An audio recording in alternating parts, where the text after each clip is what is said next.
as we get towards the end of this session now. We have got 23 riders, down from Fabio Quartararo to one of our 5 hot rookies, Fabio Di Gianantonio, covered by just over 1 second. At the test here 5 weeks ago, we had 21 riders split by 9/10 as Jorge Martin.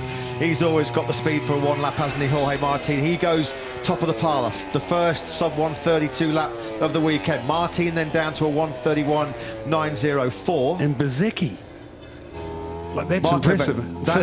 He was, I thought, the standout rookie before he crashed in Qatar, Simon. Really strong on Friday, really good in qualifying as well, and he kind of gapped the 4 rookies behind him. So Marco Bezzecchi, great spot, Simon, up into 5th place.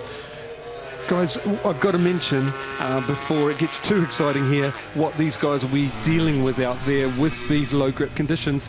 The bike doesn't work. You can see how much frustration on everybody's, in everybody's body language, and also what's happening with the bike. Before they put the softs in, the bikes just don't work when there's no grip. I mean, you can literally take the same bike that you complain about everything at a low grip track, it won't turn, it won't drive off the corner, it does nothing. Take it to a track with grip and the same bike feels perfect, So putting the soft tyre in will mask some of that, but I'm sure that they're still struggling to get it to turn, and yeah, it's no fun when there's no grip. Yeah, when the level is so high at MotoGP, as we know it is, we're seeing a perfect illustration of that right now in terms of lap times, because Frankie Morbidelli's gone 2nd, Miller 3rd. Taka Nakagami's having a good strong one as well late on here. He's 4th ahead of Aleix Spargo. Fabio Di Gianantonio on the GP21, the bike that won, of course, the opening Grand Prix. He's just got up inside the top 6 briefly. Binder now up into 3rd. You can't take your eyes off this session. These guys know this could be crucial, because if it's a damp or wet track tomorrow morning, well, these lap times are going to decide potentially our top 10 going automatically into Q2 tomorrow. So you mentioned obviously there with the fact that the times are so close, these guys are pushing like crazy for every thousandth of a second. When it's low grip, one small mistake gets punished. You make a mistake and you're wide, your lap's gone. Yep, and before now they have to save these softs. They have to do the bike set up and spend the laps on the harder tyres and then save the softs, because they've got to get through Q1, FP3, Q1, Q2 yet. Pramac Ducati having a fantastic Friday here in Mandalika, because Shoan Zarco's just taken top spot. We've now got a Pramac Ducati 1-2. Zarco from Martin, they're covered by just over 100th of a second. So I just made a very, very good point. We saw, didn't we, throughout the pre-season and also in Qatar, Joan Zarco and Jorge Martin in particular on that new GP22 were saying that they couldn't get this extra horsepower down onto the ground. They were having problems on the initial crack of the throttle with a bit of wheel spin. Now with these soft tyres, maybe that little bit of extra grip, like Simon pointed out, it's masking their problems. Frankie Morbidelli gate crashes the Pramac Ducati party. In fact, Monster Energy Yamaha gate crash the Pramac Ducati party, because we've now got a factory Yamaha 1-2. Quartararo is back at the summit of the timesheets with a 1:31.608. Oh no. And that's Enea Bastianini, our opening Grand Prix winner, our World Championship leader. Thankfully, it looks like he's okay, which is the most important news. But Enea Bastianini, he just got up into 5th place with a 1:31.921. That's the umpteenth mistake. It looks like a fast one. It did, didn't it? Yeah, it looked like a fast one. Where's this then? Front. Yeah, it was on the second, wasn't it? Thankfully, he splits away from the bike pretty quickly.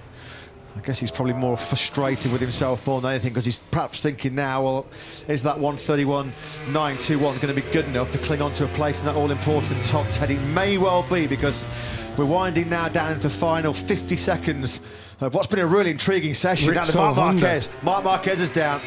Marc Marquez is down. It's another fast one too, Matt. Yeah. He's a little bit... He's not as quick to his feet as what Enea Bastianini was. And of course, whenever Marc Marquez goes down, there's always concerns when you think about all of his multitude of injury problems over the last couple of years. Thankfully, he is on his feet. Turn 11.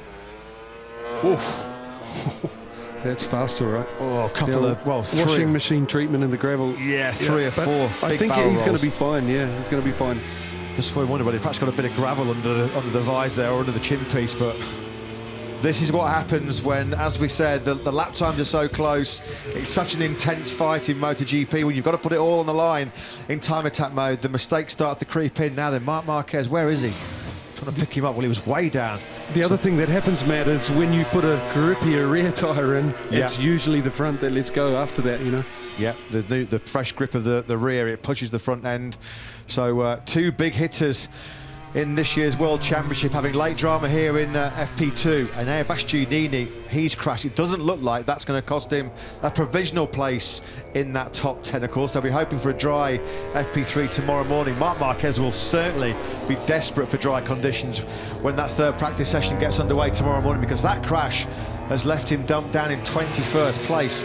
Most importantly, though, for Marc Marquez and for HRC, he looks like he's okay.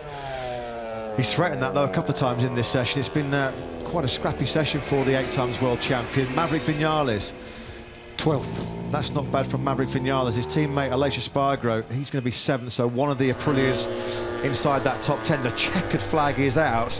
It was hard to keep tabs on exactly what was going on towards the back end of that session. It got really dramatic and intense in those final 5 minutes, just as we suspected. Alex Rins is putting up a good late charge here at the moment. Wow, what a difference a couple of weeks Suzuki's are nowhere. Like, yeah, I mean, Alex Rins at the moment is on a good lap, and he needs it because he's right down in 23rd place. We know Joan Mir has gone for a soft tyre. It hasn't worked out for Mir. He's down in, what, 21st place now. How crucial could that be? That could be pivotal for Alex Rins. That last lap, that 1:32.106 time, and getting him inside that top 10.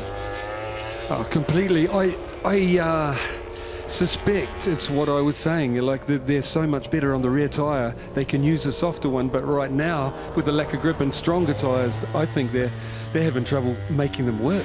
Can you believe this? At the end of that second practice session, we've got Pol Espargaro 20th, Joan Mir 21st, Pecco Bagnaia 22nd, and Marc Marquez 23rd. We know Mir went for at least one soft rear tyre. We'll have to have a check on what the other guys were up to in that session, but some of the real pre-race favourites coming into this first Indonesian Grand Prix for a quarter of a century are struggling at the wrong end of the timesheets at the end of FP2. This man, though, that was more like it, wasn't it, from the world champion? That was the that was a repeat of some of the performances which took him to that 2021 World Championship. A 1:31.608 from Fabio Quartararo means it's a lockout of the top 2 for the factory Yamaha team. Just 300ths further back was his teammate Frankie Morbidelli. Of course, it's a new all-time lap record.